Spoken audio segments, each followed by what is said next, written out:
Well, 62 days before the election today was the day of 1,000 polls. That is what it felt like. We were getting hit with them left and right, one after another. New poll here, new poll there. Very hard to keep track of. These are polls that came out. A lot of these today, certainly the last couple of days. These are national polls here. See the margin here. Joe Biden consistently, you see ahead here. The margins vary, but just a ton of new polls. And obviously the significance of this. Look, we had the Democratic convention. We had the Republican convention. We were asking that question at the end of last week, start of this week. Did it amount to anything? Was there a bounce for one of the candidates? The Trump campaign certainly believed that the combination of his speech, the focus of the Republican convention, the events on the ground in Kenosha had given them an opening to cut into Biden's advantage. Now we finally have enough numbers to really answer some of these questions here. So again, all these different polls out here, when you see them like this, best thing you can do, average them together. So average all the polls out there right now together. This is the Real Clear Politics average right now, and it shows Joe Biden with a lead on average of just over 7 points, 7.2 points. That's with everything averaged in there. Now, what does that mean?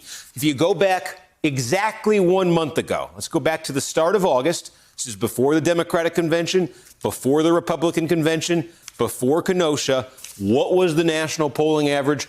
Before all of these events, it was Biden by 7.4. So the race really hasn't moved.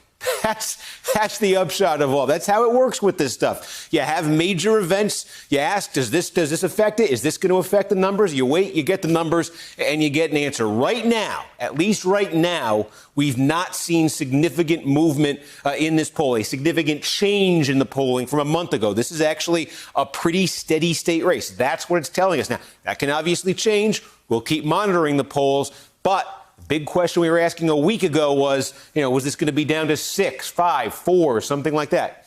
It's 7.2. It was 7.4 a month ago. That's the national picture. We also got today a number of state polls, and obviously significant because Trump showed in 2016 he could lose the popular vote, win the Electoral College. What's happening in some of those states that he picked off in 2016? We got this morning from Monmouth, good pollster, Pennsylvania. Trump won it in 2016. You see here Biden leading in Pennsylvania. Wisconsin, Trump won it in 2016. First Republican since Reagan in '84. Biden, this is the Fox News poll, Biden leading by 8 in Wisconsin. How about this one?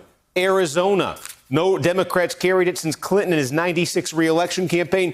They've got, Fox does, Biden ahead by 9 in Arizona. And then North Carolina, again, Trump won that state by 3.5 points in 2016. There's Joe Biden, not just ahead, hitting 50% in this poll in North Carolina. So 4 state polls, 4 states that Trump won in 2016, 4 Biden leads right now. Again, if we just pull up here, the road to 270, this is where it landed in 2016. You can see here, Pennsylvania, if that poll held up, if Trump lost Pennsylvania here, you can see Biden getting a little closer. If Biden got Wisconsin, that's what that poll is pointing to, at least right now.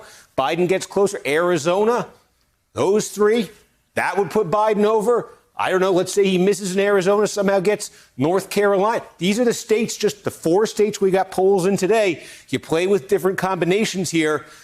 Biden is not far off. That's the thing. He starts out. Remember, Trump won those 3 Midwest states by a combined 74,000 votes. It's a very, very, very thin margin of error for Trump.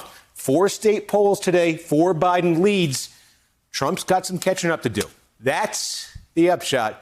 That's the New York Times. I'm not supposed to say that. That is the bottom line. How about that? That's the bottom line after this wave of polling we got today.